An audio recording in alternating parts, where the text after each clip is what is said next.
네, 안녕하세요. 반갑습니다. 네, 안녕하세요. 반갑습니다. 네, 오늘은 88TV 고수 전문가님이시죠. 로버스톡님 모시고 무료 방송을 좀 진행해 보도록 하겠습니다. 자, 오늘 방송 제목은요. K주식 대세 상승장이 시작되었다. 신분 상승시켜줄 주도주에 올라타라 라는 주제로 방송을 좀 진행해 보겠습니다. 최근에 금융주, 특히나 증권주의 흐름들이 굉장히 괜찮잖아요. 네, 증권주 시가총액 상위 종목이자 대장주로 평가받고 있는 미래에셋 증권부터 한번 볼까요? 네, 미래에셋증권. 야, 오늘도 정말 강하게 올라왔네요. 요즘 증권주를 보게 되면요, 제키찬 성룡 영화 보면 치권이라고 있었잖아요.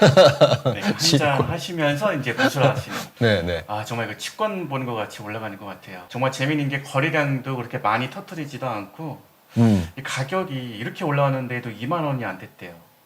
맞습니다. 그러니까 얼마나 그동안 저평가된 국면에서 가격에서 머물렀는지 또 새삼 이렇게 올라가는 거 보니까 대단하네요. 맞습니다. 지금 연초 가격을 넘겼다는 게 참 의미가 있죠. 네. 25년도 연초 가격을 넘겼습니다. 근데 이렇게 올라와도 PBR이 지금 요약된 걸로 보니까 1.1배, 17. 네, 1.1배밖에 안 됩니다. 그러니까 아직도 상승 여력이 있다는 게 참 재밌네요. 지금 이 자리에서 참 많은 고민들이 있을 것 같습니다. 좀 사야 될지 말아야 될지 개인들이 많이 고민이 될 것 같은데. 제가 지난번에 한번 나왔을 때 말씀드린 게 주도주라고 하는 것들은 지금 대부분 바닥 대비 내가 알고 있는 가격 대비 100% 이상 올라가 있을 거예요. 맞습니다. 그 100% 이상 올라간 가격대에서 내가 사서 더 먹을 게 있는가? 혹시라도 조정이 들어왔을 때까지 염두해서 조정 때 나는 액션을 한 번 더 취할 수 있는가?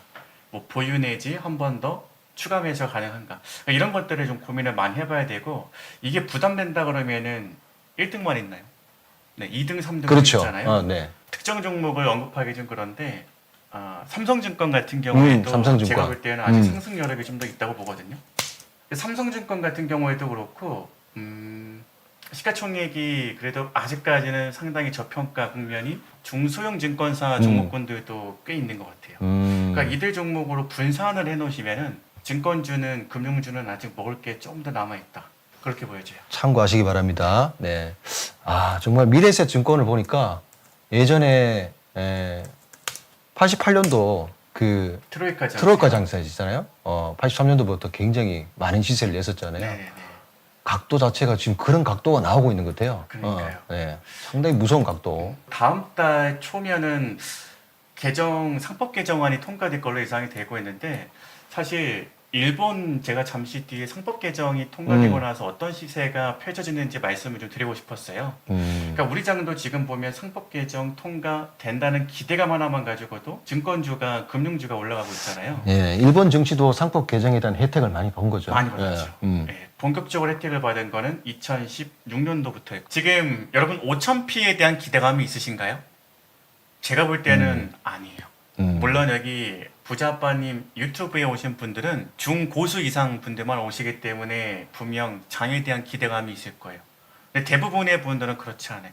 올라오기만 하면 순매도 합니다. 그러니까 외국인들이 물량을 싹 쓸어갈 때 지금 개인들의 순매도 물량을 보게 되면은 외국인만큼이나 팔고 있어요. 그러니까 안 믿는 것 같아요. 그래서 저는 이 기사가 좀 재밌어서 가져왔는데 5000P에 대한 기대감 가지셔도 돼요. 방망이 짧게 잡는 게 아니라 길게 잡으셔야 돼요.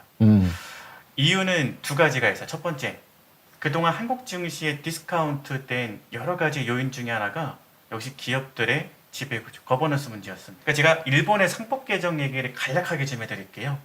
일본이 80년대 후반에 플라자베를 통해서 경제가 망가졌잖아요. 네네.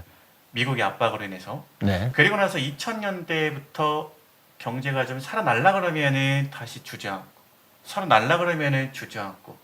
근데 아베가 얼마 전에 돌아가신 분 있었죠? 맞습니다. 네, 암살 당하신 분. 그분이 취임하고 나서 상법 개정을 본격적으로 실행했어요. 물론 2000년대부터 시도는 했지만은 아마 제 생각이 맞다 그러면은 거기서 또 재벌 기업들의 반대가 있었겠죠. 네. 근데 이제 아베가 취임하고 나서 도저히 안 되겠다. 아베노믹스와 함께 돈을 품과 동시에 상법 개정을 통해서 사회이사를 본격적으로 들여오면서 도요타 그룹부터 해서 주가가 많이 올라갔어요. 네네. 근데 우리는 상법 개정은 아직 시작도 안 했는데도 주가가 2,900을 넘었었어요. 맞습니다. 그것도 단기간에 하면 어떻게 될까요? 고질적인 문제가 청소가 해결이 되어 가면서 주가가 어떻게 될까요? 저는 그 기대가 일단 하나가 있고, 제가 지난번에 블룸버그 인터뷰 시간에 이 대북 리스크 북한 얘기를 잠깐 했었는데, 대북 리스크. 네, 예. 공개도 이제 아침에 진행해 주시는 분이 아까 그 인터뷰에 주가가 좀 움직이는 것 같더라. 근데 오늘 오후에 대통령이 한국거래소에 방문했더라고요. 거기서 북한의 이 디스카운트 되는 부분이 우리 증시를 짓누르고 있다. 이 전쟁 위협이. 그러니까 이런 부분들까지 해소가 지금 되면은 지정학적 리스크를 얘기하는 그럼요. 거고요. 지정학적 리스크가 해결이 되면은 5,000비 저는 금방 간다고 봐요. 이유는 딱 하나예요. 외국인 수급이에요. 맞습니다. 외국인들이 들어와야 증시가 올라가요. 매번 그랬어요. 개인들이 아무리 매수를 많이 해줘도요. 맞습니다. 응집력이 없어요. 올라오면 팔 생각밖에 없잖아요. 여기 채팅창에도 계시네요. 음. 어느 정도 올라오면 팔 거라고. 네, 이해됩니다. 네, 네. 저도 공감하고요. 예. 근데 이번에는 그렇게 방망이를 짧게 잡으시면 제가 볼 때는 5년 내내 후회하실 거예요. 그 지정학적 리스크는 외국인들 입장에서 봤을 때는 우리나라는 늘 위험한 나라였잖아요. 예. 거기에 대한 디스카운트가 있다는 거죠. 그러니까 우리는 인지를 못하고 산 지 좀 됐잖아요. 네. 몇십 년 동안. 음. 근데 외국인 입장에서는 말이 안 되죠. 예, 북한을 바로 위에 두고 기업 활동을 한국이 대한민국이 잘할 수 있을까? 예. 우리는 네. 인지를 하고 있는데 괜찮다고. 예. 외국인들 입장에서는 상당히 부담이죠. 다음 기사 한번 네, 볼까요? 다음 기사도 한번 볼까요? 네. 역시 지금 금융주가 주목을 받고 있잖아요. 삼성전자가 아니라. 네.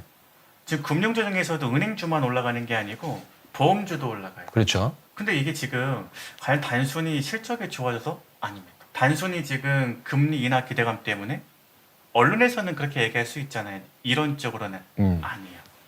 지금 정부에서 대통령이 직접 주식시장을 챙기겠다고 계속해서 후보 시절 때부터 얘기를 했잖아요. 네. 그 취임한 지 얼마 안 돼서도 한국거래소 방문해서 관련해서 밸류업을 어떻게 하겠다라고 명확하게 얘기를 하고 있잖아요. 그 기대감으로 올라가고 있는 거예요. 제대로 뭐 계획을 실행하지도 않았는데도 그게 실행이 되면 이 가격도 아마 제가 볼 때는 쌀 것 같아요. 조정은 있겠지만 단기적인 변동성 조정은 분명히 있겠지만 장기적으로 봤을 때는 그때 100% 올랐을 때도 샀었어야 되는 라고 생각이 들지 않을까. 역시 이것도 상법 개정부터 차례차례 되다 보면은 저피 종목뿐만 아니라 이런 밸류업에 해당하는 종목 코스피의 70% 이상은 해당될 겁니다. 자사주 매입도 2배를 든다. 자사주 매입에 대한 기대도 있나 보네요. 주가에 네. 대한 프리미엄이 생기겠죠 아무래도. 근데 그래서 자사주 매입에서 그치는 게 아니라 소가까지 해라. 그렇죠. 그러면 주주의 가치는 더 올라지겠죠. 높아지겠죠.